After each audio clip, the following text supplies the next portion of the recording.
ইসলামের একজন বীর ছিলেন, ইসলামের ইতিহাসে একজন বীর খালিদ বিন ওয়ালিদ রাদিয়াল্লাহু তাআলা আনহু। খালিদ ইবনে ওয়ালিদ রাদিয়াল্লাহু তাআলা আনহু শেষ বয়সে যখন বিছানায় পড়ে গেলেন, চলতে পারেন না, শক্তি হারায় ফেলছেন, এতটাই দুর্বল। গোসল করার পরে উনার বিবি একদিন উনার গায়ে তেল মালিশ করেন। আল্লাহওয়ালা বিবি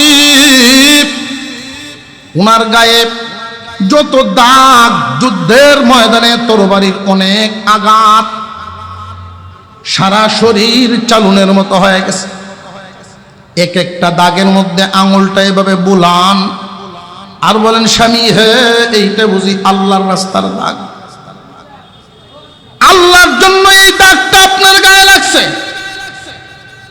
খালিদ ইবনে ওয়ালিদ রাদিয়াল্লাহু তাআলা আনহু যেই দাগটা আল্লাহর রাস্তায় গিয়ে হইছে, যখন মাথা দিয়ে সম্মতি জানান, আল্লাহওয়ালা বিবি, দিনদার বিবি ওই দাগের উপরে একটা চুমা দেন। এই দাগটা সাধারণ দাগের মতো নয়, এই জায়গাটা অনেক দামি জায়গা। চুমু লাগাইতেন। খালিদ ইবনে ওয়ালিদ রাদিয়াল্লাহু তাআলা আনহু চোখের পানি ছেড়ে দিয়ে কান্না শুরু করলেন। স্বামী হে, কেন আপনি কান্দেন? কষ্ট দিছি নাকি? কেন আপনি চোখের পানিটা জড়াচ্ছেন? রে বিবি, দিনের হেফাজতের জন্য, কুরআনুল কারীম হেফাজতের জন্য যতবার আমি যুদ্ধের ময়দানে গিয়েছি, শহীদ হওয়ার নিয়ত করে গেছি। মহান মাওলাই করিম আমার জীবনটা কবুল করলেন না, আমি তো শহীদ হতে পারলাম না।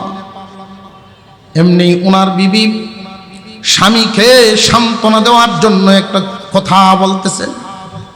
স্বামী হে, আপনি কি ভুলে গেছেন নাকি আল্লাহর পয়গম্বরের জবান মুবারকের কথা? কোন কথা? আপনি মনে হয় ভুলে গেছেন।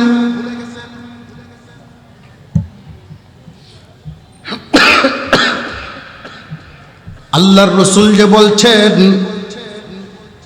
মহান মাওলাই করিমের পয়গম্বর আপনার ব্যাপারে একটা ঘোষণা দিচ্ছেন, খালিদ সাইফুল্লাহ। সাইফুল্লাহ মানেই হলো আল্লাহর তরবারি। আপনার ব্যাপারে পয়গম্বরের জবান মুবারক থেকে উচ্চারিত হয়েছে, আপনি হলেন আল্লাহর তরবারি। আপনি যদি শহীদ হন, কোন তরবারি এমন আছে আসমানের নিচে, কার এমন ক্ষমতা আছে আপনাকে ভাঙ্গে, আপনাকে এই দুনিয়ার জমিন থেকে বিদায় করে আল্লাহর রাসূলের জবান থেকে বেরিয়ে গেছে খালিদ সাইফুল্লাহ। খালিদ হলো আল্লাহর তরবারি। এই পৃথিবীর জমিনে এমন কোন তরবারি নাই যেই তরবারি আপনাকে শহীদ করে। আপনাকে যদি কেউ শহীদ করে, কাফেররা, বেদিনরা মিছিল দিবে আর বলবে আল্লাহর তরবারি ভেঙে গেছে। আল্লাহর তরবারি ভাঙতে পারে না এমন কোন ক্ষমতা কারোর না। কুরআনুল কারীম নাজিল করেছেন কে? জবান খুলে বলেন, হেফাজতের জিম্মাদারিও নিছেন কে? নাজিল হওয়ার সময় থেকে নিয়ে লক্ষ্য করে দেখেন, একদল মানুষ কুরআনুল কারীমের হেফাজতের পক্ষে, আরেক দল মানুষ কুরআনের বিপক্ষে। কুরআনুল কারীম নাজিল হওয়ার সময় থেকে নিয়ে আবু জেহেল, আবু লাহাব বাহিনী কুরআনের বিপক্ষে দাঁড়িয়েছে। এখনো পর্যন্ত কুরআনের বিপক্ষের দল আছে না নাই? তামাম পৃথিবীর জমিনে ইসলামের যত শত্রু, যত লাইনে লক্ষ্য করে দেখবেন ইসলাম বিরোধী কার্যক্রম, যত সংগঠন, যত শাখায় চলে, সমস্ত শাখা প্রশাখার গুড়ালি এক জায়গায়, লক্ষ্য উদ্দেশ্য একটাই, মুসলিম জাতিকে কোরআন থেকে দূরে সরায় দেওয়া, মুসলিম জাতিকে কুরআনুল কারীম থেকে দূরে সরানো। এটাই হলো তাদের লক্ষ্য উদ্দেশ্য। কারণ কুরআনুল কারীম এমনই একখান কালাম, শুরু থেকে নিয়ে এই বেদিনরাও পর্যন্ত জানে আল্লাহর কালাম এমনই একখান গ্রন্থ, এমন একটা ম্যাগনেট, মাটির মানুষকে সোনার মানুষ বানায়া দেয়। কুরআনুল কারীম এমনই একখান গ্রন্থ, আল্লাহর কালাম কুরআন শরীফ মাটির মানুষকে সোনার মানুষ বানায়া দেয়। এই কুরআনুল কারীমের সাথে যারা বিয়াদবি করেছে, কুরআনের সাথে যারা টক্কর দিয়েছে, এরা নেস্তেনাবুদ হয়েছে। কাউকে কাউকে আল্লাহ পাক ধরে এনে কোরআনের গোলাম বানায়। কুরআনের কাছে যারা আসছে, কুরআনুল কারীমকে দুনিয়ার জমিন থেকে মুছে দেবে। হযরত উমর ফারুক রাদিয়াল্লাহু আনহু নাঙ্গা তলোয়ার নিয়ে বেরিয়ে গেছে, মজলিস থেকে উঠেছে যে আজকেই মুহাম্মাদের সাথে শেষ বোঝাপড়া হয়ে যাবে। নাউযুবিল্লাহ। আবু জেহেল বলে, হ্যাঁ, এটা তোমার দ্বারাই সম্ভব, মক্কায় আর কারোর পক্ষে এই সাহসী ভূমিকা রাখা সম্ভব না, তুমি যাও 100 উট পুরস্কার ঘোষণা করো, যাও, তুমি যা চাইবা তাই পাইবা। ওমর রাদিয়াল্লাহু তাআলা আনহুর ব্যাপারে হুজুর সাল্লাল্লাহু আলাইহি ওয়াসাল্লাম আগের রাত্রিতে আল্লাহর কাছে দোয়া করেছে, আল্লাহ, 2টা উমর আছে মক্কায়, 2টা উমর। আমরা যাকে আবু জেহেল নামে চিনি, তার নামও ওমর, ওমর ইবনে হিশাম আর ওমর ইবনুল খাত্তাব, দুজনেই ওমর। আল্লাহর রাসূল দোয়া করেছেন, আল্লাহুম্মা আইজ্জিল ইসলাম বিআহাদিল উমরাইন, আল্লাহ, ইসলামের জন্য 2টার থেকে একটা উমরের দান করো। মহান মাওলাই করিম তো কলবের হালত জানেননি না, জানেন না? আরো জোরে কর, কলবের হালত জানেন। 2টার কলবের মধ্যে কোনটার কি অবস্থা? উমর আসল নকল জানতই না, মুহাম্মাদের বিরোধিতা করত, আসলটা বুঝতই না। মানুষের মধ্যে অনেক এমন আছে বেদাতের মধ্যে লিপ্ত আছে, অনেক শক্তিশালী, অনেক প্রভাবশালী মানুষ, দলবদ্ধভাবে তারে যেটা বোঝানো হয় যে নবীর বিরুদ্ধে, আলেমরা নবীর বিরুদ্ধে কয়, নবীর সম্মান কয় না। যেই মাত্র নবীর বিরুদ্ধে এই কথাগুলি বলে, তখন ওই মানুষগুলো শক্তিশালী ভূমিকা রাখে, আসল বুঝে তারা করে না। এটা সহি জিনিসটা যখন তাদেরকে বুঝায় দেওয়া হয়, তখন আর আলেমদের বিরোধিতা করে না। ওমর ফারুক রাদিয়াল্লাহু তাআলা আনহু বুঝতেন না, আল্লাহর পয়গম্বর সম্পর্কে বুঝতেন না, জানতেন না। আসল বিষয়টা না বুঝার কারণে উনি বিরুদ্ধে দাঁড়ায় গেলেন, শক্তিশালী ভূমিকা নিয়ে সামনের দিকে আগাতে লাগলেন। আর ওমর ইবনে হিশাম যে আবু জেহেল, সে এমন জানা জানতো, কাছ থেকে দেখত। ইসলাম নাজিল হওয়ার পর আবু জেহেলের এক বন্ধু, খুব কাছের মানুষ, দূরে নিয়েছে ডাইকা, দোস্ত, তোমার বাতিজা মুহাম্মদ সত্য বলে নাকি মিথ্যা বলে? সে তো বড় চিন্তায় পড়ে গেল। আমি যদি এখন বলি সে মিথ্যা বলে, তাহলে আমাকে উল্টা প্রশ্ন করবে, আল আমিন টাইটেল তো তুমি দিছিলা।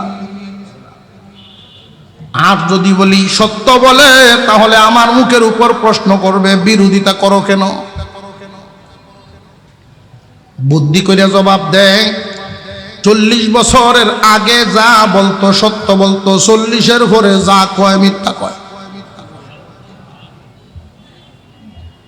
বাটপার কেটে ছোট মোটো না খুব পাক্কা বাটপার? আবু জেহেল সব জানতো। হুজুর আকরাম সাল্লাল্লাহু আলাইহি ওয়াসাল্লাম দাদা হারাইছেন 8 বছর বয়সে। পাহাড় আঁকা বাঁকা গলিতে হাঁটতেছেন শিশু মুহাম্মদ। এমনি আবু জেহেল যায়, জিজ্ঞাসা করে, মুহাম্মদ পথ হারায় ফেলছো নাকি? না চাচা, পথ হারাই নেই, আসো বাড়িতে তোমারে পৌঁছায় দেই। টান দিয়া উঠাইছে, বাহনের পিছনে বসায় যখন চাবুক মারে, ঘোড়া সামনের দিকে কদম বাড়ায় না, সামনের দিকে কদম বাড়ায় না। আবু জেহেল আশ্চর্য হয়ে গেল। কিছুক্ষণই তো হলো আমি দৌড়ে আসলাম, সামনের দিকে যায় না, বড় আশ্চর্য। চাবুক মারতেছে, বেশ কয়েকবার আঘাত করার পরে আল্লাহ রাব্বুল আলামিন আবু জেহেলের সামনে ঘোড়ার জবান খুলে দেন। মানুষের মতো কথা বলা শুরু করছে, মালিক তোমার পিছনের লোককে সামনে না আনলে আমাকে জবাই করলেও সামনে আমি চলতে পারবো না, কদম বাড়াবো না।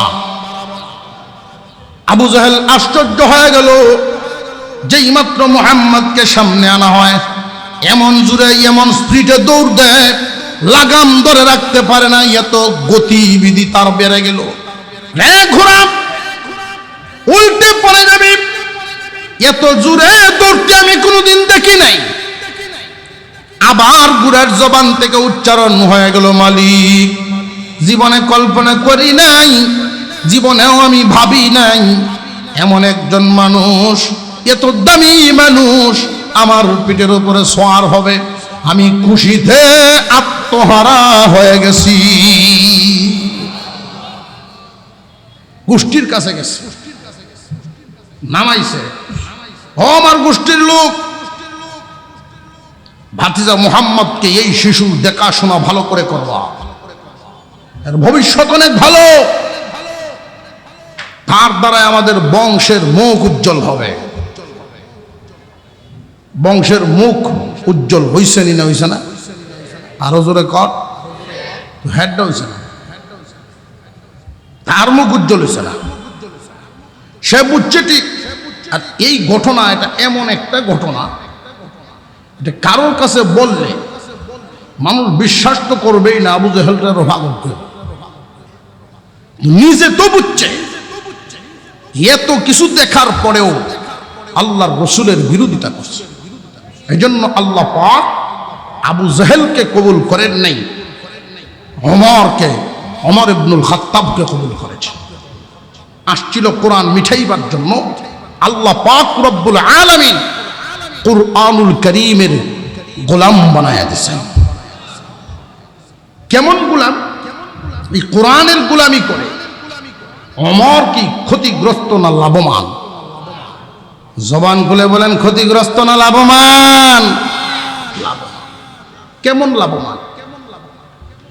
মাটির মানুষ সোনার মানুষ হয়ে গেছেন, মাটির মানুষ সোনার মানুষ হয়ে গেছে। হুজুর সাল্লাম দুনিয়ায় নাই, হযরত আবু বকর সিদ্দিক রাদিয়াল্লাহু তাআলা আনহুর খেলাফতও চলে গেল, ওমর রাদিয়াল্লাহু তাআলা আনহুর খেলাফত আমল, মদিনার খলিফা ওমর ফারুক রাদিয়াল্লাহু তাআলা আনহু একই মদিনায় এশার নামাজ পড়ে গিয়ে ঘুমিয়েছেন হযরত আলী রাদিয়াল্লাহু তাআলা আনহু। ঘুমে উনি স্বপ্নে দেখেন হুজুর আকরাম সাল্লাল্লাহু আলাইহি ওয়াসাল্লাম মসজিদে নববীতে নামাজ পড়াইতেছেন, মুসল্লি হয়ে হযরত আলী পিছনে দাঁড়াইছেন। বাস্তব না স্বপ্ন? স্বপ্ন যুগে হযরত আলী দেখেন আল্লাহর পয়গম্বর নামাজের ইমামতি করেন, মুসল্লি হয়ে হযরত আলী রাদিয়াল্লাহু তাআলা আনহু পিছনে দাঁড়াইছেন। নামাজের সালাম ফিরানো হয়ে গেল, যেই মাত্র সালাম ফিরানো শেষ, এমনি একজন মহিলার কণ্ঠের আওয়াজ মসজিদে নববীর সামন থেকে ডাকতেছেন, একজন আসো, আমার নতুন গাছের খেজুর নিয়ে আসছি, পয়গম্বরের হাতে দাও, উনি নিজেও যেন খান, উনার সাথীদেরকেও খাইতে দেন। হযরত আলী স্বপ্নে দেখেন একজনে গিয়া পাত্রটা আনছে, আল্লাহর পয়গম্বরের হাতে দেওয়া হলো। নবীজি সাল্লাল্লাহু আলাইহি ওয়াসাল্লাম পাত্র থেকে নিজে মুখে দিলেন একটা, এক একজনকে ডাক দেন, এক এক মুঠ করে দেন, 5টা 7টা করে এইভাবে দিচ্ছে। যেই মাত্র আলী রাদিয়াল্লাহু তাআলা আনহু হাত বানালেন, আল্লাহর পয়গম্বর আলীকে একটা দিলেন। প্রায় সময় দুনিয়ার জমিনে রেশন বন্টনের সময়, রিলিফ বন্টনের সময় আলী রাদিয়াল্লাহু তাআলা আনহুর বন্টনে প্রায় সময় আল্লাহর পয়গম্বর কম দিতেন। এই একটা খেজুর পায়ে উনি মুখে দিলেন, স্বপ্ন যুগেই খেজুর খাওয়ার স্বাদ নিতেছেন, এমনি কানের মধ্যে আওয়াজ আইসা গেছে, আসসালাতু খায়রুম মিনান নাওম। ঘুম ভেঙে গেল, কিন্তু খেজুর খাওয়ার স্বাদ এখনো মুখে রয়ে গেছে। আফসোস, পয়গম্বরকে হারানো এতটা সহজ ব্যথাটা এত সহজ না তাদের অন্তরে। স্বপ্ন দেখছিলেন, কত আরাম লাগতেছিল, কত শান্তি পাইতেছিল অন্তর। জামাত শুরু হয়ে যাবে, উনি তাড়াতাড়ি তৈরি হয়ে গেলেন, সুন্নত পড়ে গেলেন মসজিদে নববীতে। ওইখানে গিয়ে দেখেন জামাত শুরু হয়ে গেছে। এখন কি স্বপ্ন না বাস্তব? এখন তো বাস্তব, কিন্তু জামাতের যেই জায়গায় স্বপ্নে দেখছিলেন পয়গম্বর, ওই জায়গায় গিয়ে দেখেন হযরত ওমর ফারুক রাদিয়াল্লাহু তাআলা আনহু দাঁড়াইছেন। মসজিদে নববীর জায়নামাজে ইমামতের মুসল্লায় দাঁড়িয়েছেন আমিরুল মুমিনিন ওমর। আমিরুল মুমিনিন ইমামতি করলেন, ফজরের নামাজের সালাম ফিরালেন। যেই মাত্র সালাম ফিরানো শেষ, এমনি বাস্তবে শোনা যায় একজন মহিলার কণ্ঠের আওয়াজ, কে আছেন? একজন আসেন। আমি আনসার একজন মহিলা, আমার নতুন গাছের খেজুর নিয়ে আইছি। আমিরুল মুমিনিনের হাতেই পাত্রটা নিয়ে উঠাইয়া দেন। উনি নিজেও যেন কান, উনার সাথীদেরকেও যেন খাইতে দেন। আল্লাহর পয়গম্বর এই কথাটা বলেছেন, বুঝাইছেন, জাতিকে এটা বুঝাইছেন। আগের যুগে এই প্রথাটা আমাদের সমাজেও ছিল। নতুন গাছের নতুন ফল আল্লাহর মহব্বতের বান্দাদেরকে আগে খাওয়াইতেন, যাতে করে এখানে বরকত দেন কে? প্রথম জমিনের যেই ব্যক্তি গৃহস্থী করেন, কৃষক, প্রথম যেই জমিনটা কাটেন, এর কিছু অংশ ধান আল্লাহর রাস্তার জন্য আলাদা করে রেখে দেন। জমিন আসমানের মালিক আল্লাহ, আল্লাহ খুশি হবেন এমন জায়গার জন্য আলাদা করে রাইখা দেন। মহান মাওলা কারীম তো বান্দার দিলটার দিকে তাকায়া দেখেন, তোমার মন আমার দিকে কতটুকু আছে। বছরের পর বছর চলে যায়, বান্দা আল্লাহর দিকে তোমার মন ফিরে না। এই মহিলা নতুন গাছের খেজুর আমিরুল মুমিনিনের হাতে উঠানোর জন্য একজনকে ডাক দিলেন। পাত্রটা নিয়ে হযরত ওমরের হাতে দেওয়া হলে উনি খেজুরের পাত্র থেকে একটা মুখে দিলেন। এইভাবেই স্বপ্নের মতো করে দেওয়া শুরু করলেন। যখন হযরত আলী রাদিয়াল্লাহু তাআলা আনহুর সিরিয়াল আসলো, ওমর রাদিয়াল্লাহু আনহু একটা দিলেন। উনি খেজুর মুখে দিয়ে দেখেন অনেক স্বাদ, মজার খেজুর। পাত্রের দিকে তাকায় দেখেন অনেক রইছে, ইচ্ছা করলে আরো দিতে পারে। ইয়া আমিরাল মুমিনিন, আমারে কি আর কয়েকটা বাড়ায়া দেওয়া যায় না? এমনি কানের কাছে মুখ কানা নিয়ে হযরত ওমর বলেন, আলী রে, স্বপ্ন যুগে পয়গম্বর তোমার একটার বেশি দেন না। কুরআনুল কারীম এমনই একটা ম্যাগনেট, আল্লাহর কালাম কুরআন নাজিল করেছেন যিনি, হেফাজতের জিম্মাদারিও নিছেন তিনি।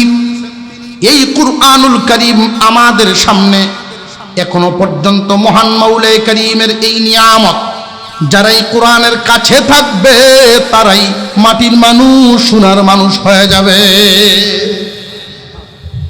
কুরআনুল কারীমের ইলম শিখনেওয়ালা তালেবে ইলম রাস্তা দিয়ে যখন হাঁটেন, আল্লাহর পয়গম্বরের হাদিস, উলামায়ে কেরাম তো আছেন, তারা অবশ্যই জানেন এই হাদিস, আপনারাও শুনেছেন।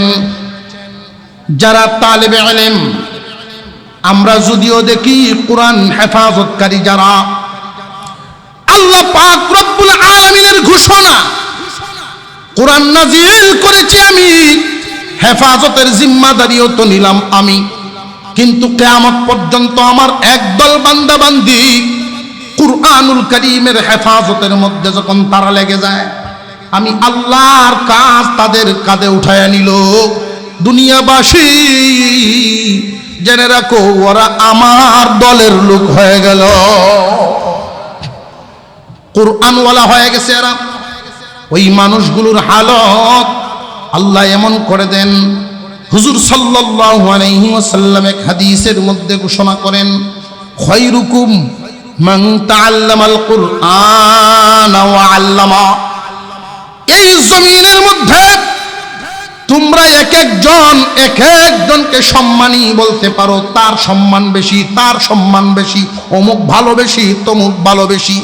আল্লাহর পয়গম্বরের জবান মুবারক থেকে বেরিয়েছে, এই জমিনের উপরে আসমানের নিচে যত মানুষ ঘোরাফেরা করে, জমিনের উপরে সর্বোত্তম তারা, আল্লাহর রসুলের ঘোষণা, জমিনের মধ্যে সর্বোত্তম তারা কোরআন পড়ে এবং পড়ায় যারা, কুরআনুল কারীম পড়নেওয়ালা, কুরআনুল কারীম পড়ানেওয়ালা। যদিও আমরা দেখতেছি ছোট্ট একটা শিশু, পাঞ্জাবিটা খুব একটা দামি কাপড়ের না, গরিবের সন্তান, আমার আপনার হৃদয়ে তার কদর তেমন নাই, কিন্তু এই তালিবে ইলম যখন জমিনে হাঁটেন, তার দাম কি পরিমাণ। আপনার আমার পয়গম্বর আল্লাহর রসুল বলেন, এই তালিবে ইলম যখন জমিনে হাঁটে, আল্লাহর ফেরেশতারা উঠতে থাকে আল্লাহর ঘোষণা, ফেরেশতারা রে, আমার কালাম পড়ে যারা, এদের সম্মানে তোমাদের পাকাগুলো তাদের পায়ের নিচে বিছায়া দাও।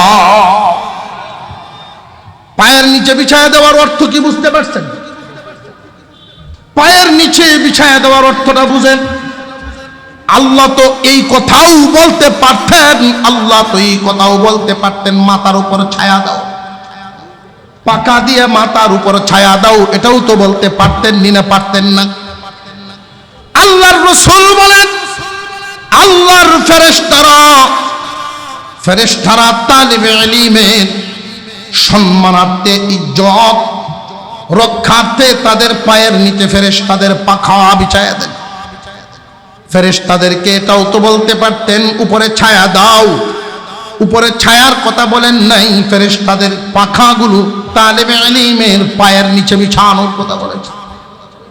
এর দ্বারা বোঝা যায়, খুব ভালো করে বুঝবেন, আল্লাহর কালাম, দ্বীনি ইলম যারা অর্জন করে, দ্বীনি শিক্ষা যারা অর্জন করে, এদের দাম মর্যাদা আল্লাহর ফেরেশতাদের পাখা তালেবে ইলমের পায়ের ধুলার সমান বুঝাইছেন।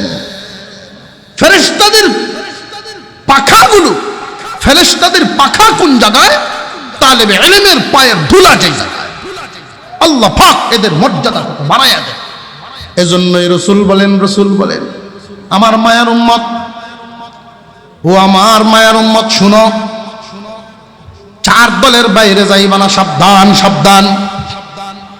قال النبي صلى الله عليه وسلم كن عالما أو متعلما أو معينا أو محبا ولا تكن خامسا فتهلك।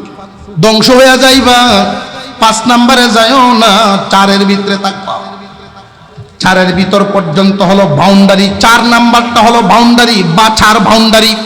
এর পিছনে গেলেই তুমি আর বাঁচবে না, জাহান্নামের আগুন থেকে বাঁচতে পারবা না, 4-এর ভিতরে থাকবা। হয়তো তুমি আলেম হও, কোরআন পড়ানেওয়ালা হও, কুরআনুল কারীম পড়ানেওয়ালা হও, কুরআনের জিম্মাদার হয়ে যাও, কুরআনওয়ালা। আল্লাহর রাসূল যেই ঘোষণা দিলেন, দুইটা দৌলত রেখে গেলাম, দুইটা দৌলত। একটার নাম কুরআনুল কারীম, আর একটা আল্লাহর পয়গম্বরের সুন্নাহ। হুজুর সাল্লাল্লাহু আলাইহি ওয়াসাল্লামের রেখে যাওয়া এই দৌলতের জিম্মাদারি যারা বহন করছেন, এদের মর্যাদা কোন আলেম, হক্কানি কোন আলেম যদি কোন গ্রামে কোন জনপদে ঢুকে যান, মহান মৌলাই কারীম ওই আলেমের সম্মানার্থে ওই গ্রামের কবরস্থানগুলোর মধ্যে যদি কোনো আযাব হইতে থাকে, আল্লাহ ঘোষণা দেন, ফেরেশতারা রে আযাব বন্ধ করো, জমিনের উপরে দামি লোকের বিচরণ। মুসলমান ভাইরা আমার, এক নাম্বার আল্লাহর পয়গম্বর বলেন কোন আলিমান, এক নম্বরে তুমি আলেম হও। যদি আলেম হইতে পারো, কিয়ামতের দিন নিজে সুপারিশকারী হতে পারবা। যদি কুরআনুল কারীমের হাফেজ হতে পারো, নিজে কুরআনুল কারীমের হাফেজ হওয়ার কারণে সুপারিশকারী হতে পারবা। আল্লাহর পয়গম্বর বলেন, যদি আলেম হাফেজ হইতে না পারো, আও মুতাআল্লিমান, তাহলে আলেম হাফেজদের ছাত্র হও, কুরআনের ছাত্র হও। ছাত্র যদি হও, তবু তোমার মর্যাদা রাখছেন ফেরেশতাদের পাকা তোমার পায়ের দুলার সমান। একজন তালেবে ইলমের নামাজ 2-4 বছর পড়াশোনা করিয়া তার নামাজ তার জীবনে কোনোদিন মাদ্রাসার বারান্দায় যায় নাই, যত চিল্লা লাগাও না কেন তার নামাজ তালেবে ইলমের নামাজের সমান হবে না। কুরআন তিলাওয়াত তো সহি লাগবে। নামাজ নষ্ট হওয়ার যত কারণ, এর মধ্যে একটা হলো নামাজ ভঙ্গের যত কারণ, কুরআনুল কারীম গলত পড়া। সাল লাগানেওয়ালাও আমি দেখছি কুরআনুল কারীম তিলাওয়াত করে তাব্বাত ইয়াদা আবি লাহাব ওয়া তাব্বা, মায়া আগে না করে। কারণ ওই সময় ওই রাস্তায় যায় কখন, সব কিছু তাকে রিটায়ার্ড হয় যখন, সব কিছু থেকে ফারেক হয় যখন, তখন যায়। মহান মৌলাই কারীম এই তালেবে ইলম 2-4 বছর পরেও যদি মাদ্রাসা থেকে বেরিয়ে যায়, তবু তার ইসলামের উপরে চলাটা সহি শুদ্ধর একটা রূপ শিক্ষা তার হয়ে যায়। আল্লাহর পয়গম্বর বলেন, হয়তো আলেম হও, নইলে আলেমদের ছাত্র হও, কিন্তু ভাগ্যে এই দুইটার একটাও নাই। রে আমার মায়ের উম্মত, 3 নাম্বার একটা অপশন, 3 নাম্বার ঘোষণাটা তোমরা শুনো। এক দলে কোরআন পড়বে, আর এক দলে পড়াইবে, আর এক দল মানুষ যুগে যুগে থাকবে, কোরআন পড়ানোর ব্যবস্থা করে দিবে। একটা কথা বলি, মনে রাখবেন, যুগে যুগে জায়গায় জায়গায়, যুগে যুগে জায়গায় জায়গায় আল্লাহ একদল মানুষ এমন বাউ করে দেন, এমন ব্যবস্থা রাখেন, আবু বকরের দিলের মতো ওই রকম সিফতওয়ালা। দেখবেন মসজিদে, একটা মহল্লায় মসজিদ, অনেক মানুষ বসবাস করে, কিন্তু সবার এরকম টান নাই। কিছু কিছু মানুষ এমন তাকে মসজিদে আইসাই দেখবেন বদনাগুলি টুহাইব, এলোমেলো থাকলে এগুলো নিজে গুছাইব, অথচ তার জন্য কোনো বেতন ধরে নাই। মসজিদের এই কাজগুলো নিজ দায়িত্ব থেকেই করে, আল্লাহর ঘরের কাজ এই মহব্বতে। এলাকায় নবীর বাগান মাদ্রাসা আজকে 59তম মাহফিল। এইরকম একদল মানুষের কুরবানির ফসল, একদল মানুষের কুরবানিওয়ালা দিল, নইলে এই বিরাট দরজা, এই বাতি এত কাল জ্বলে থাকার কথা না। কুরবানিওয়ালা কিছু দিল এমন থাকে, মাদারিসে কওমিয়ার পিছনে একদল মানুষের কুরবানিওয়ালা ঘাম ঢালা, অনেক মেহনতের পানি ডালতে হয়। আমাদের এই মাদ্রাসাগুলোর গুরালি দারুল উলুম দেওবন্দ মাদ্রাসা যখন সর্বপ্রথম সূচনার শুরুর দিকের ছোট্ট একটা ঘটনা আপনাদেরকে শুনাই। কওমি মাদ্রাসা এমনি এত সহজে আসে নাই। এখন তো আমরা সহজে টুপি মাথায় দিয়ে দেই, খুব সহজে আলেম হয়ে যাই। বাড়ি থেকেই মা বাবার খানা খেয়ে এই মাদ্রাসায় পড়াশোনা করতে পারি। এমন একটা সময় ছিল আমাদের এই দেশ থেকে যারা পড়তে যাইতেন 16 বছর 18 বছর একটানা থাইকা আলেম হয়ে তারপরে আসতেন। এইভাবে একসাথে থাকতেন। পৃথিবীর বিভিন্ন দেশ থেকে মানুষ জমা হইতো ইলম হাসিল করার জন্য।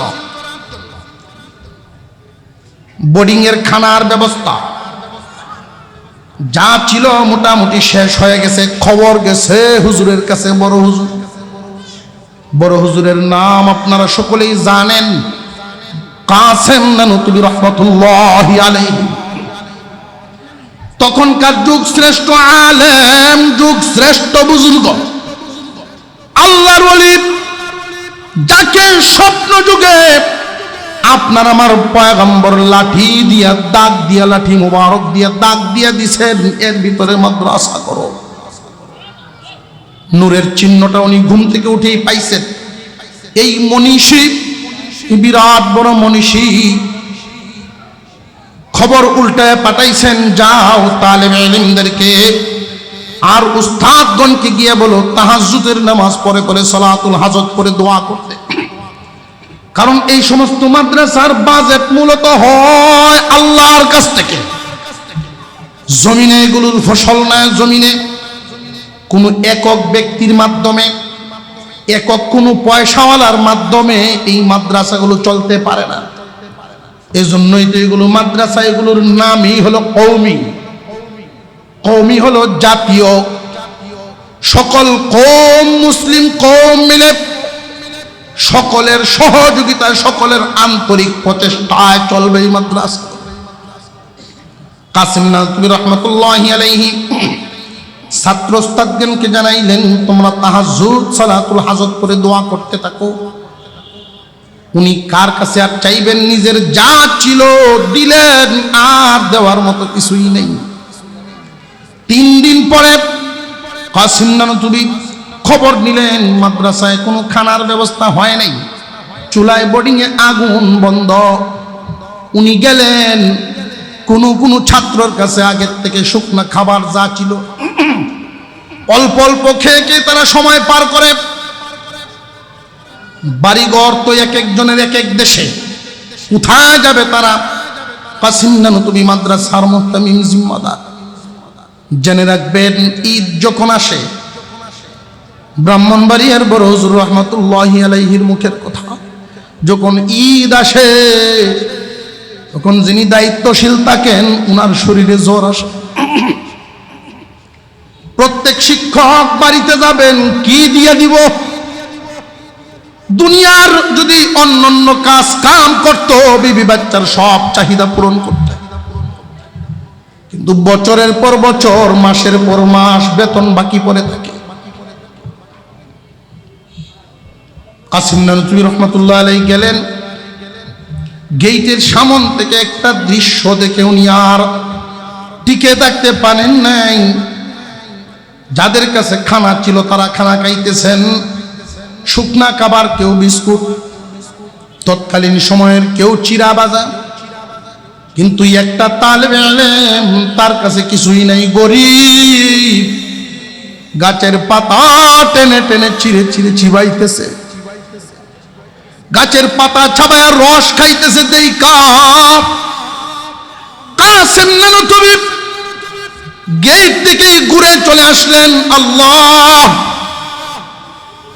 বাগান তো জমাইলাম, বাতি তো জ্বালাইলাম, আলো নেওয়ার জন্য কত মানুষ আসলো, কিন্তু এই যে হালত কিয়ামতের দিন, তুমি আমারে আসামির কাঠ গড়ায় দাঁড় করায়ও না।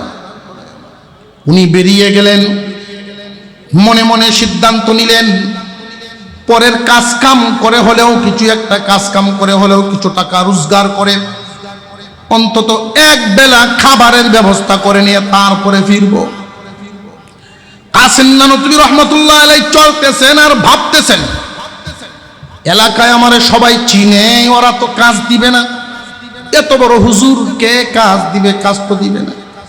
যেই এলাকায় নাম জানে জানুক, আমার মুখটা তো চিনবে না এমন একটা এলাকায় যাব। উনি যাইতে যাইতে চলে গেলেন, সদরঘাট আছে একটা লঞ্চ ঘাট, ওইখানে বহু এলাকার থেকে লঞ্চ নৌকা ওইগুলো আইসা লাগে। ওইখানে নির্দিষ্ট কুলিরাও আছে। কুলিদের কাছে গিয়া কাসিম নানতুবি বলেন, ভাই সকল, ওই কাজটা করার হকদার তোমরা। তোমাদের কাছে একটা আরজি পেশ করি, আমার অনেক বড় একটা পরিবার, আমার অনেক বড় একটা সংসার, আমার পরিবারের সদস্যরা সকাল বিকাল আল্লাহর কালাম পড়ে, 3 দিন যাবত এদের খানা নাই। কুলিরা চোখ থেকে পানি ছাড়তেছে। এত বড় একটা পরিবার আর হুজুর মানুষ, ওনার এত দরিদ্রতা। প্রশ্ন জাগতে পারে, হুজুর এই কথা কেন বললেন যে আমার পরিবার? মাদ্রাসার যারা জিম্মাদার হন, তারা এই প্রতিষ্ঠানগুলোকে নিজের পরিবারের চোয়াপন বলে মনে করেন।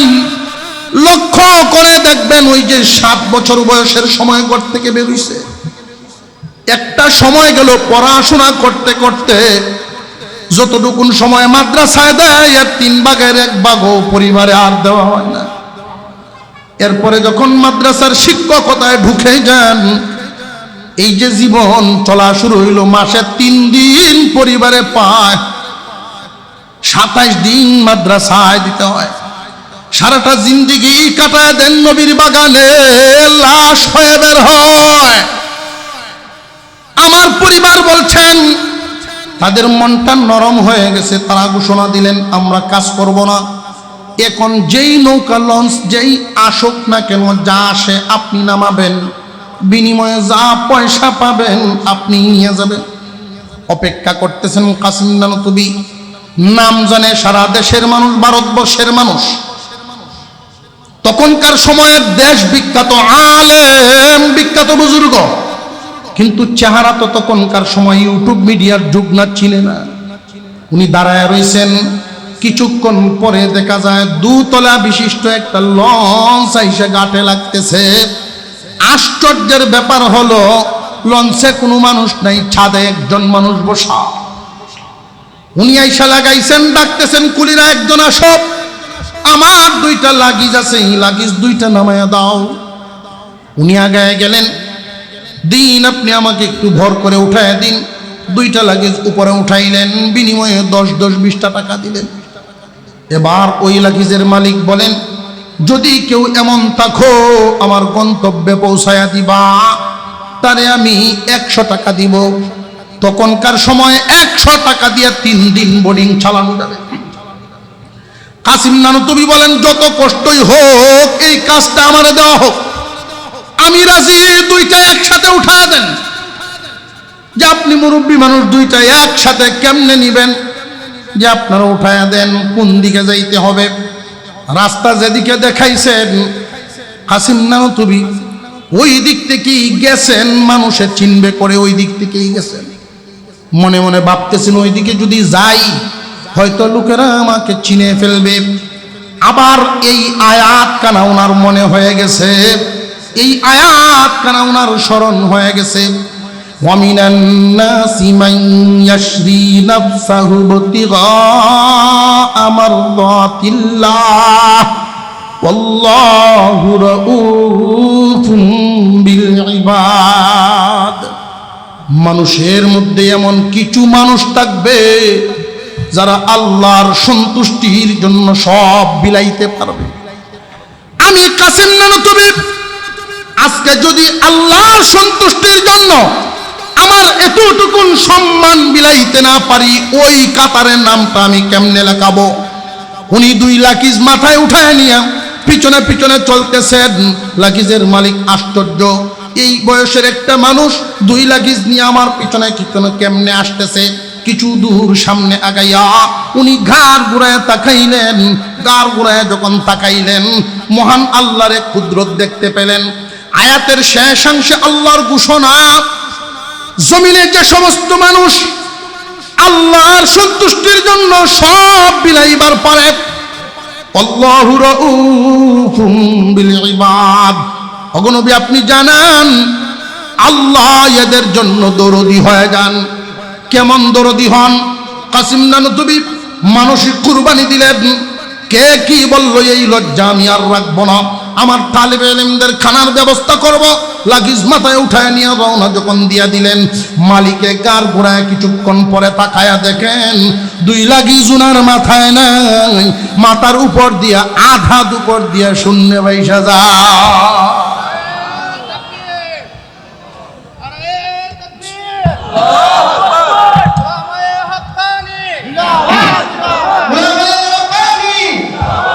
মুসলমান ভাইরা, লোকটা সাথে সাথে থাইবা গেছে। আপনি কি মানুষ নাকি জিন? আপনার পরিচয়টা আগে দেন। 2টা লাগেজ শূন্যের উপর আপনার মাথার উপর দিয়ে ভাইসা যাচ্ছে, আপনি কে?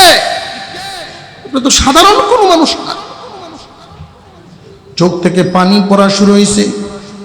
আল্লাহ, এখন বুঝি নামটাও তুমি প্রকাশ করে দিবা, নইলে তো এই লোক কাজ দিবে না, টাকাও দিবে না। ওই লোকটা বারবার পিরাপিরি করতেছে। এমনি উনি বলেন, ভাই আমি দেওবন্দের নগণ্য খাদেম, আমার নাম কাসেম নানুতুবি। লোকটা এমনি হাঁটু গেলে পড়ে গেছে, হুজুরকে ঝরায় ধরছে। হুজুর আমি চিনতে পারি না, আমারে মাফ করেন। এই 2 লাগেজ ভর্তি টাকা, এটা মাদ্রাসায় নিয়ে যাওয়ার জন্য আমি রওনা দিছি। 3 রাত ধরে ঘুমাইতে পারি না। আল্লাহর পয়গম্বরকে আমি 3 রাতেই স্বপ্ন দেখছি। গত রাত ধমক মারছেন আমাকে, এই টাকা পয়সা কোন দিনের জন্য জমা? আমি এক জমিদারের সন্তান, নিজে বহন করে পুরা লঞ্চ ভাড়া করে নিয়ে আসছি তালেবে ইলমদের জন্য। মাদ্রাসার এই হালত, আর আপনি বুঝি এইভাবে এসে গেছেন। পয়গম্বর তো আমাকে ধমক দিবেনি। আল্লাহ পাক রব্বুল আলামিনের এই কালাম কুরআনুল কারীমের খেদমত, যুগে যুগে একদল মানুষের কুরবানির পিছনে থাকে। আর আল্লাহ এর উসিলায় কিয়ামতের দিন কুরআনুল কারীমের সুপারকে থাকবে। কোন মানুষ জায়গা দিছেন, কোন মানুষ দেখবেন জায়গা দিতে পারেন নাই, অর্থ দিছেন, অর্থ দিয়ে ঘর বানায় দিছেন। কোরআনের তালিবে ইলমরা যেন ঠান্ডায় কষ্ট না পান, কার্পেট কিনে দেয়। কোরআনের তালিবে ইলমরা কষ্ট যেন না করে এদের খানার ব্যবস্থা করে দেয়। অর্থাৎ এক দলে কোরআন পড়ায়, আরেক দলে কোরআন পড়বে। আল্লাহর রাসূল বলেন 4 দলের যে কোনো একটা থাকবা। কুন আলিমান আও মুতাআল্লিমান আও মুঈনান আও মুহিব্বান। মুহিব্বানটা একবারে বাউন্ডারি শেষ পর্যায়ে। হয়তো নিজে আলেম হাফেজ হয়ে যাও, শিক্ষক হও, আর নইলে তুমি ছাত্র হও। এটাও যদি না পারো তাহলে পড়ানোর মধ্যে সাহায্যের হাত বাড়ায়া দাও। যার যেমন তৌফিকে কুলায় হাত বাড়ায়া দিবা। সারা জীবন পর কোরআনের গুলাম সাইজে থাকবা। যে সময় যতটুকুন পারো এতটুকুন দেওয়ার হাত তোমার জন্য বাড়ানো থাকে। 4 নাম্বার, এইখানে মাদ্রাসা চলে। কোনো একজন গরিব মানুষ এলাকায় বসবাস করেন, মুসলমান, 5-6 জন সদস্য। তার ইনকামের উপরে পরিবার চলে দেওয়ার মতো ক্ষমতা তার নাই। মন কান্দে এখানে প্রতিষ্ঠান হোক, ওটা চায়। সব সময় মাদ্রাসার প্রতি টান, এটা হইল মহব্বত। আল্লাহর পয়গম্বর বলেন এই মহব্বতটা হলো শেষ পর্যায়ে। মহব্বতটা রাখবা, এর দ্বারাই আল্লাহ তোমাকে নাজাত দিবেন। যারা কোরআন পড়ায়, যারা কোরআন পড়ে, যারা পড়ানোর সাহায্য করে, আর যারা মহব্বত করে, এই 4 দল কামিয়াব। কিয়ামতের দিন তারাই মুক্তি পাবে। কিন্তু আফসোসের সাথে বলতে হয়, এই জমিনের মধ্যে এমনও আছে মুসলমানের ঘরে জন্ম নেওয়া, মুসলমানের সমাজে হয়ে বেড়ে ওঠা, মুসলমানদের সাথে চলাফেরা করা, অথচ আল্লাহর কোরআনের বিরুদ্ধে অবস্থান নেয়। ওরা এই 4 দলের ভিতরে নাই, ওরা 5 দলে চলে যায়। আল্লাহর পয়গম্বর বলেন এরা ধ্বংস। বড় আশ্চর্য, বড় আজীব লাগে মুসলমানের সন্তান হইয়া কোরআনের বিরুদ্ধে যখন কথা বলে, কোরআন ওয়ালাদের বিরুদ্ধে যখন কথা বলে, জেনে রাখবেন এই জমিন আসমানের মালিক কে? জবান খুলে বলেন কে? একটা উসিলা নিয়ে হাসরের মাঠে দাঁড়াইবেন, কাদের সাথে মহব্বত করবেন, কাদের সাথে মহব্বত করবেন এটা শিখায় দিচ্ছেন আল্লাহ। সকল ক্ষমতার মালিক কে? আপনার আওয়াজে বোঝা যায় সন্দেহ আছে, আছে আওয়াজে বোঝা যায় সন্দেহ আছে। সকল ক্ষমতার মালিক কে? আল্লাহ যাকে যখন যতটুকুন দেন অতকানু সে পায়। আল্লাহর দেওয়া ভিক্ষা পায়া এক একজনের রূপ হয় এক এক রকম। আল্লাহ কাউকে অর্থ দিয়া পরীক্ষা করেন, কাউরে ক্ষমতা দিয়া পরীক্ষা করেন। অর্থ এবং ক্ষমতা পায়া আল্লাহর দলের লোকগুলোর সাথে কে কি আচরণ করে, এই জমিনের মধ্যে লক্ষ্য করে দেখবেন। আল্লাহর দেওয়া ক্ষমতা পায়া আল্লাহর মানুষগুলো আল্লাহর লোকগুলোর সাথেই আচরণ খারাপ করে। আশ্চর্য হয়েছে, কষ্ট পেয়েছি। আলেম ওলামাদের যখন আংটা লেগিয়েছে, ডান্ডা বেরি পড়েছে, ডান্ডা বেরি এটা কোন আইনে ফালছে, ডান্ডা বেরি পড়াইতে। একজন পুলিশ যার বয়ান শুনে চোখের পানি ঝরে, ছোটবেলার থেকেই যার প্রতি এত শ্রদ্ধা, এমন একজন আলেম যার জবান থেকে মনে উঠার মতো কথা ঝরে, পীর মানুষ, উনাকে যখন আংটাটা লাগায়, একটা পুলিশ হাতুড়োটা বাড়ি দিছে, আংটা লাগাইবে, এই বাড়ি আংটাত না পইরা পায়ের গুড়ালিতে পড়ছে। উনি একটা চিৎকার মারছে। মানুষ এই পৃথিবীর জমিনে সমস্ত ক্ষমতার মালিক আল্লাহ কিছুদিনের জন্য মানুষকে ক্ষমতায় বসায় পরীক্ষা করেন, তুমি এই ক্ষমতাটা আল্লাহর দেওয়া ভিক্ষাটুকু পায়া করোটা কি, এটা তোমার বাপসাপটা একটু দেখার জন্য একটু পরীক্ষা করেন শুধু। কিন্তু এই বাপসাপ লইয়া যা করার আল্লাহ পাক বড় বড় জালিমদেরকে মিশাইয়া দিছেন। দুনিয়ার এই বর্তমান সময়ের তোমরা কি এবং কি করবা? যারা নিজেদেরকে ক্ষুধা পর্যন্ত দাবি করছে তারাও টিকতে পারে নাই।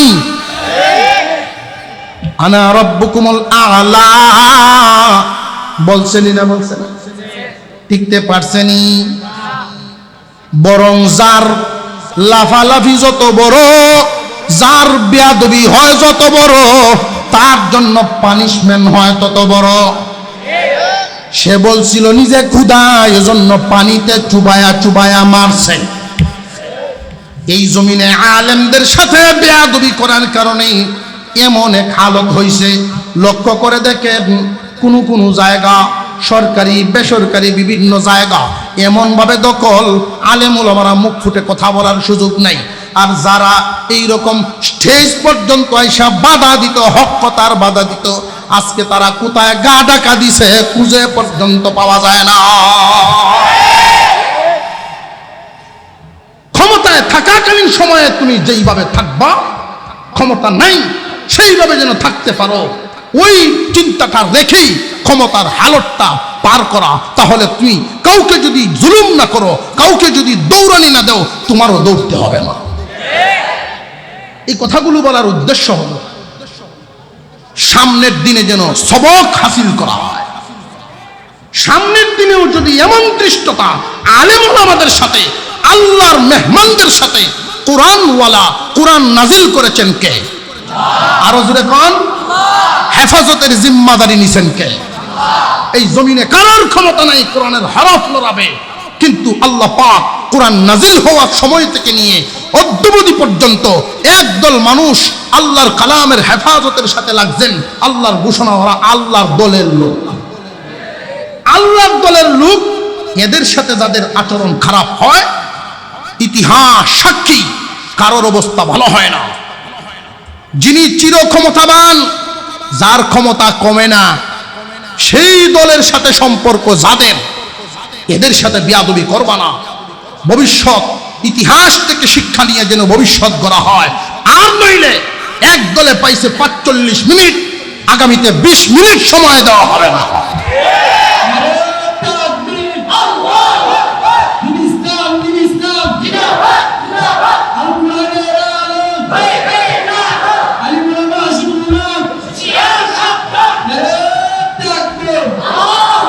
মুসলমান ভাইরা, বরং আমরা মুসলমান, দল যে যেটাই করেন, যার যেটা ভালো লাগে করেন, তবে আমাদের পরামর্শ হলো ক্ষমতা তাদের সাথে লাগানো, ক্ষমতা ওইখানের সাথে লাগানো যার ক্ষমতা কমে না। সমস্ত ক্ষমতার মালিককে, আল্লাহর ক্ষমতা কখনো কমে না। মহান মৌলাই করিমের সাথে যদি সম্পর্ক লাগাতে পারেন, ওই লাইনে আসেন, সব ঠিক থাকবে। যাদের ক্ষমতা কমে যায় কিছুদিনের জন্য, তাকে ওইখানে গিয়ে লাভ নাই। এরপরেও বলি, যার যেখানে মন চায় থাকবেন, তবে মুসলমান হিসাবে পরকালে নাজাতের একটা উসিলার দরকার আছে না নাই? পাকিস্তানের এক লোক বিদেশ করছে বহুকাল, এখন বেটার স্বাস্থ্য মুড়ো হয়ে গেছে। মালিকে বলতেছে আর বিদেশ করতে হবে না, চাকরি বাকরি করতে হবে না, কিছু টাকা পয়সা দিয়ে দিই, বাড়িতে চলে যাও। তো উনি বাড়িতে আসছেন টাকা পয়সা নিয়ে। আইসা আগে কিছু গরু বাছুর ছিল, আরো কিছু গাভী বাড়াইছে, একটা গরুর ফার্ম দিছে বাড়িতে। আর একই গ্রামে কুরআনুল কারীমের একটা হিফজখানা আছে। তো উনি করেন কি, প্রত্যেক দিন সকালবেলায় যেই দুধ দহন করেন ওইটা বাজারের লোকদের কাছে বিক্রি করেন, আর বিকালবেলায় যেই দুধটা পান ওইটা কলসিতে করে নিয়ে মাদ্রাসায় যান, একটা জায়গায় বসে সব ছাত্রদেরকে কাপ দিয়ে মাইপে মাইপে খাওয়ান। প্রতিদিন এই অভ্যাস, যে জীবনের বহুত কিছু তো নিজের জন্য করলাম, তালিবে ইলমদের সাথে একটা মহব্বত গড়ে তুলি, কোরআন পড়নেওয়ালাদের সাথে একটা মহব্বত গড়ে শুরু হয়েছে। তো ছাত্ররা দেখবে যতক্ষণ হুজুরের সামনে থাকে, এর চেয়ে বালা মানুষ জগত নাই। আর যেই হুজুর নাই, 10 মিনিট সময় যদি পায়, 24 ঘন্টার হুজুর। রাস্তাতে হাঁটতেছে, দেখবেন একজনের গাছ হইতে দিচ্ছে, আর এমন মানুষটার গাছের মধ্যে দিব ঢিল গিয়া, যেই মানুষ এই এলাকার মধ্যে সবচেয়ে সরস। কেমন সরস? যার মুখ সবসময় FM রেডিওর মতো চলতে থাকে। এমন মানুষও আছে, সারা গাছও যদি মাদ্রাসার ছাত্ররা খেয়ে ফেলে কিচ্ছু বলবো না। আর বেড়ার গাছও খালি একটা ইডে দিছে, এক ডিল ভর্তি গরম হইয়া। মেসাবরা কই, হুজুররা করে কি, চিল্লাই আইছে। এই জন্য আমার সাইর হুত একটারও মাদ্রাসা দিছি না। ওটা কইতেছে, আচ্ছা আপনার ফুলাইনের মাদ্রাসা দিচ্ছেন না, ভালো কথা। এটি তো দুষ্টামি করতেই পারে, একটা ঢিল মারতে পারে। জেনে রাখবেন মুসলমান, এই তালেবে ইলমরা হাফেজ হবে, আলেম হবে, আপনার একটা ক্ষতিও যদি করে ফেলে, এদের প্রতি খারাপ কোনো ধারণা নেবেন না। উনি প্রতিদিন দুধ পান করান। তো ছাত্ররা যতক্ষণ হুজুরের সামনে ততক্ষণ তো ভালো থাকে। দুধ পান করে যখন ওনারে দাদা দাদা ডাকে, আর মুডা মানুষ তো, চোখের আড়ালে ওনার একটা নাম তৈছে সকলে মিল দিয়া, মুডা যে বেটার নাম তৈছে মটকা। তো একদিন দুধ নিয়ে আসতে দেরি হইতেছে, তো একটা আর একটা ডাইকা কয়, আমরা মটকা দিয়ে আজকে ইয়া না হলো, আমরা মটকা। বুড়া বেড়া শুনেছে এই কথা, পিছন দিক দিয়ে মাত্র আসতেছে কলসিটা নিয়ে, যে আমরা মটকা দিয়ে দুধ লই আইয়া না রে আজকে। এমনি বেটা শুনছে। দেখবেন কারোর যদি চোখে সমস্যা থাকে, দুনিয়ার সকল গালি দিলেও এত কষ্ট সে হয় না যদি কয় এক ব্যাটারি কইলে দেখবেন ওটা লাগছে। একটা ঠ্যাং একটু টান দেয়া রে, তারা যদি কয় ল্যাংরা, তেই দেখবেন যার জায়গা জমি নাই আর একজনের জায়গার থাকে, সকল গালি দেন কষ্ট লাগবে না। যদি কয় বৈতল, তেই মারাত্মক কষ্ট হয়, দুর্বল জায়গা থাকা। এটা যে মুডা মটকা কোয়াতে খুব কষ্ট হয়েছে। উনি চলে গেছেন ঘুরে বাড়িতে, বিবিজি গাইতেছেন কি ব্যাপার, ছাত্ররা কি নাই, দুধ খাওয়াইলেন না, আজকে চলে আসলেন? হয় না এমনি, ওই এমনি কি হয়েছে কন না, তোমার কাছে কন যেত না। আবার এই হিসাবটা মিলাইছে, ইয়া যদি হুনে এরা তো একদিন কইছে মরণের আগ্রহাতি গুণ, এটা এমন এক জায়গা। ভাবতে ভাবতে উনি ঘুমায় গেছে, ঘুমায় স্বপ্নে দেখে ফুলসিরাত কায়েম হয়ে গেছে। ফুলসিরাতের যে ব্রিজ, ব্রিজের উপরে ছাত্ররা, তালেবে ইলমরা উঠানে যেমনি মানুষ দৌড়াদৌড়ি করে, বিকাল বেলায় খেলাধুলা করে, ফুলসিরাতের ব্রিজের উপরে ওইভাবে দৌড়তেছে আর খেলতেছে। আর উনি এই যে মটকা, এই যে চেষ্টা করতেছে, ব্রিজও তো আর উঠতে পারে না, দুই কাজ সামনে যায়, এক কাজ পিছনে চলে আসে। এমনি এক ছাত্র দেখেছে, দেখেই বলতেছে, হে আমার মটকা দিদি, কতে ধর। যেই মাত্র গিয়ে ধরছে, ধরতে দেরি, পার হইতে দেরি, ঘুম ভেঙে গেছে। একদম মাদ্রাসা শেষ রাতে তাহাজ্জুদের সময় ছাত্ররা নামাজ পড়ে, কোরআন পড়া শুরু হয়েছে। যেই হুজুরের কাছে গিয়ে কাহিনী বললেন, হুজুর বললেন, আপনি কি বুঝতে পারেন নাই কিয়ামতের দিন এই তালেবে ইলমরা মাদ্রাসাগুলো নবীর বাগানের সাথে, ইলমে দ্বীনের সাথে যাদের সম্পর্ক রয়েছে, কিয়ামতের দিন এটা নাজাতের উসিলা হবে এবং ফয়সালা আল্লাহ তাআলা এর উসিলায় তার জন্য জান্নাতের ফয়সালা করে। মাদ্রাসা, এই সমস্ত দ্বীনি প্রতিষ্ঠান সকলের সহযোগিতাই চলে। এটা ভাববেন না যে সমস্ত মাদ্রাসায় যে সমস্ত লোকেরা দান খয়রাত করেন, ওই সমস্ত লোকেরা দান না করলে আল্লাহ চালাইতো না, চালাইব। কিন্তু দান যারা করতেছেন তারা নিজেরা ভাগ্যবান। যারা দান আমরা করতে পারি, যারা করতে পারছেন তারা নিজেরা ভাগ্যবান। এই কোরআন হেফাজতের দায়িত্ব সকলের।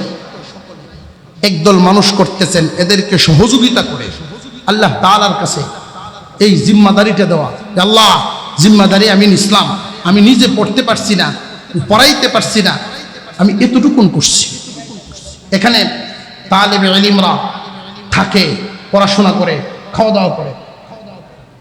আমি এই তালেবে ইলমদের জন্য এমন একজন মানুষ মাদ্রাসার সহযোগিতার্থে